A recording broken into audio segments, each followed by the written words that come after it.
Welcome back to 101 East. This week we're looking at female infanticide in India. David Brown travels to the state of Orissa to investigate.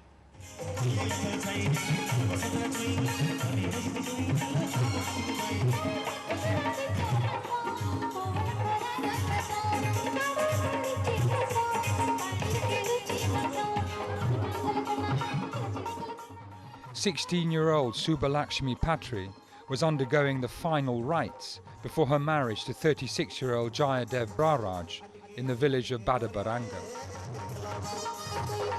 How do you feel on your wedding day, sir? I am feeling very good. This is the only thing in our life, this is first and last. In our Orissa culture, so always you are getting so happy and feeling so good. And inside we are so anxiety about the marriage. It was a day dominated by the raucous celebration of male wedding guests, they alone dancing and being fed before the women.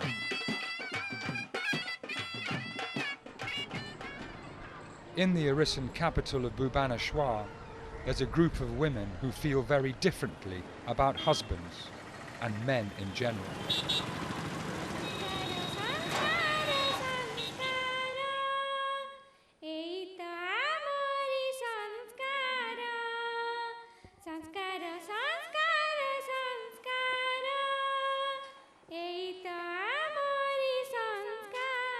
The 14 young women who have found refuge here are victims of gang rape, vicious beating, sex trafficking, the crime of giving birth to a baby girl and not a baby boy. 17-year-old Kalpana was traumatized by years of abuse at the hands of her mother's boyfriend. Now she's on the long, slow road to recovery. One day I asked him, "Why are you always here in my house?" And he said, "Your mother has told me that if you ask any questions, I can strangle you to death." The situation is very bad, not just for me, but there are many others who are suffering, and they also need to come to a place of safety like this one.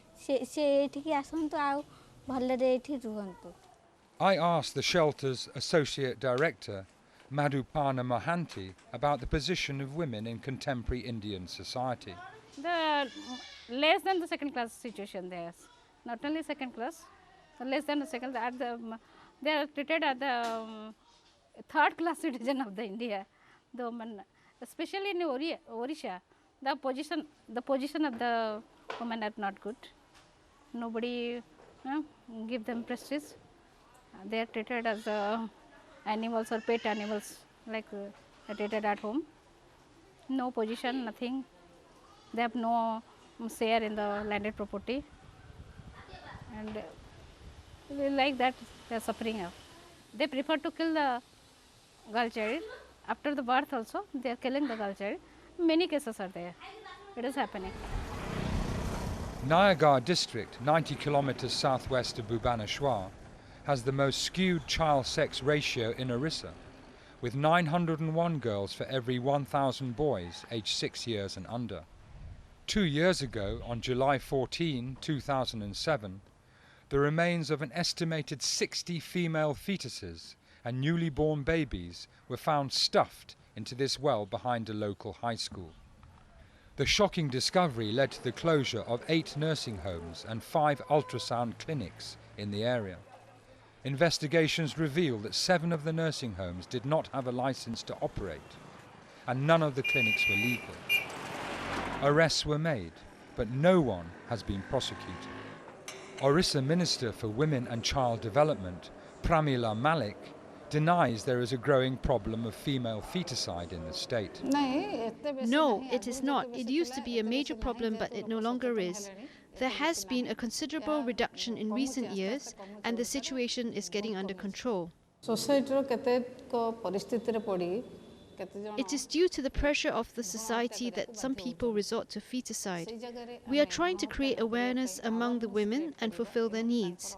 The rules and the regulations of the health department need to be changed, and we are doing this to control the situation. The minister said the best way to combat the killing of female children is to improve the lives of Orissan women. A mother killing her own child doesn't sound right, nor is it a good thing. It is the responsibility of both society and the government to prevent this. The house where the mother is unable to meet and fulfill the needs and wants of a child is such a place where the mother kills her child. We from the government side are trying to fulfill such necessities or needs.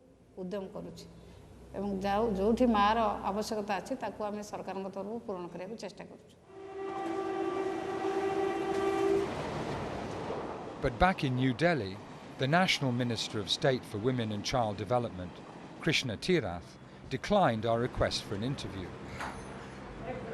This despite her recent pledge to make female feticide her top priority. And the Medical Council of India that represents the nation's doctors also refused our request for an interview.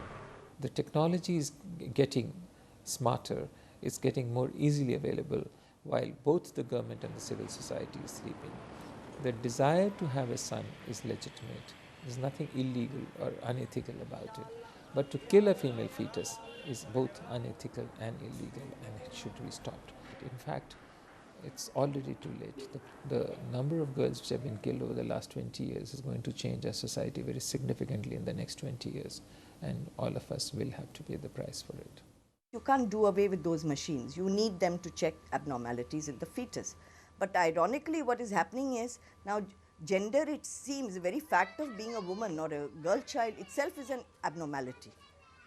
It starts with when you start accepting that you can kill girls, you can eliminate girls, you can discriminate even before birth, then you don't have any end to where it ends. What we have seen since the 90s, wherever Asians are there, wherever Indian diaspora is there, whether it's in Scandinavia, whether it's in Canada, whether it's in US, whether it's in UK, ratios have already started to decline.